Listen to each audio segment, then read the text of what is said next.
नुकतेच 31 डिसेंबरपासून लाडकी बहीण योजनेचा जो नोव्हेंबर महिन्याचा 1500चा हप्ता होता हा भगिनींच्या खात्यावर जमा होण्यास सुरुवात झाली।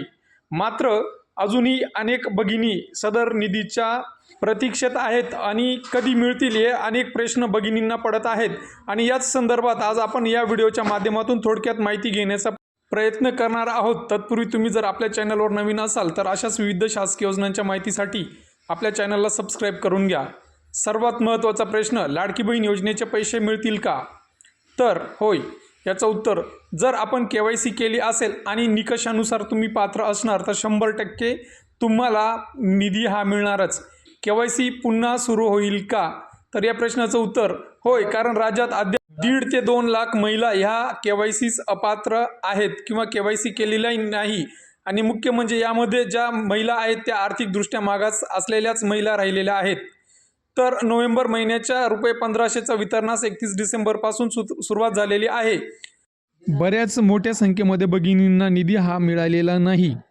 तर आता या भगिनी सदर निधीच्या प्रतीक्षेत आहेत। यात बऱ्याच भगिनींना मिळाले व मात्र सदर निधी ज्या भगिनी पात्र असतील व KYC केले असेल अशा भगिनींना मिळतीलच। याबाबत अजून शासनाची कुठलाही अधिकृत घोषणा मिळालेली नाही। काही कारणांनी जसे की बँक जे पोर्टल असतं ते स्लो चालत असेल तरीसुद्धा सदर निधी जमा होण्यास उशीर होत असते। तर 1-2 दिवस वाट पाहावी जेणेकरून आपल्याला सदर निधी हा मिळेल। याबाबत अधिकृत कुठलीही घोषणा मिळालेली नाही।